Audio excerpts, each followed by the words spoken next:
Hey guys, welcome to another episode. And how did I shoot this one? And today we are going to talk about using light modifiers in a totally different way that they were designed. Or in other words, using them more creatively. Like for example with this image.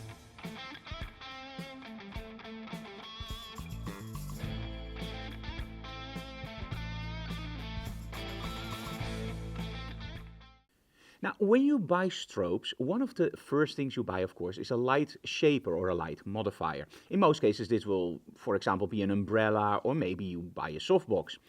But did you ever think about using that light modifier in a totally different way? Now, we talked in videos a lot about looking at how a light shaper is designed by knowing how it will emit its light. For example, if the light shaper aims the light forward, you know that you can place it further away, use your inverse square law, and for example, still focus the light on your model, but also get a little bit of light on your backdrop.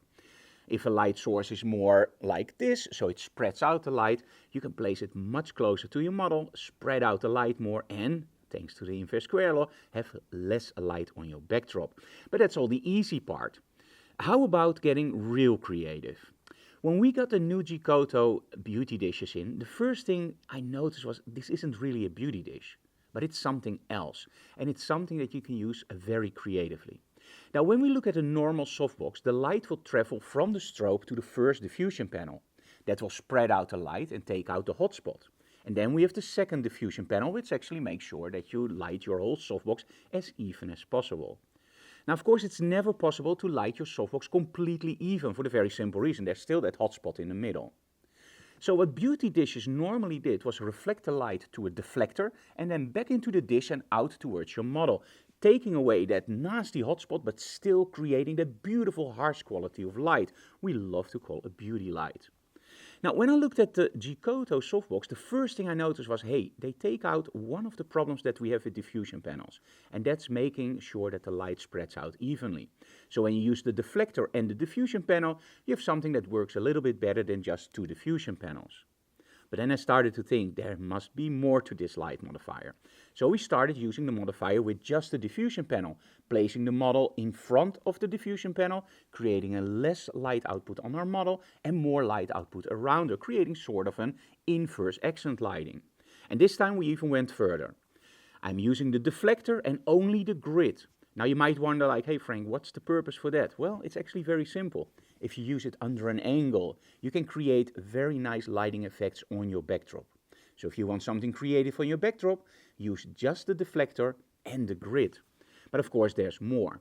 When we want to have direction in our lighting, we always experiment with the angle. So in this case, I'm using one light on the side of our model to create one shadow area and of course a little bit of three-dimensionality. I'm angling it slightly towards the backdrop, of course to create nice lighting effects on the backdrop, but it also means that one side of our model is not lit. And that means that we're using an accent light.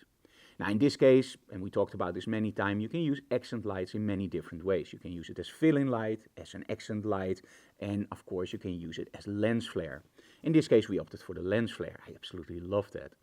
Now by angling the light towards the camera instead of towards your model, the most of the power is actually inside the lens, creating that lens flare. And just a little bit of light is hitting your model, meaning you don't blow out any details and you still get a nice saturated color on your model. Because remember, if you have less luminance in your color, the color becomes more saturated. So if you use your accent light on your model on full power, you will probably not get that nice saturated color. If you make sure that the luminance is a little bit lower, you get that nice saturated color.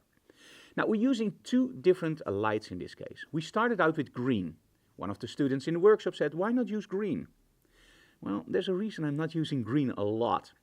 Green for me is a color that doesn't evoke emotion. When I look at red and blue, they both are evoking emotion. For example, blue, distance, cold, future, uncertainty. But for example, red, love and hate, both sides of the spectrum. But also warmth, coziness, Christmas time, and of course that whole feeling of, wow, red is an emotional color, let's look at red. As soon as we started using green in this set, everybody started saying, yeah, it looks nice, but I don't know. And then we changed the gel for blue and see the difference. For me, blue just works way better. Also because in a set, we want to make sure that we fit the colors in. Sometimes we call this the 60-40-10 rule. 60% a main color, 40% a neighboring color, and 10% an accent color. By using that green, I'm actually getting that accent color on my accent light. And it takes away way too much impression of my model. So I don't want my viewer to go to the accent light. I want my viewer to go to the complete image and get a feeling for that image. And that's why we love using red and blue. But as you know, we can talk about this for hours. Let's go into the studio and see the lighting setup and the final results.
Now, as you can see, lighting setups are often pretty easy, but getting the angles right, making sure that everything fits styling-wise and lighting-wise and color-wise, that can be more tricky. But also, always remember to try to look at your light shapers and see if they can be used in a more creative way. I hope you enjoyed this tip about using a light shaper more creatively, and see you again for the next tip. Bye guys! Hey guys, still here. Do you know that joke about a photographer that wanted to end his YouTube video with a joke? The only thing he came up with was like, subscribe, tell other people about our channel so we can grow, and see you again next time. Maybe with a proper joke. Bye guys.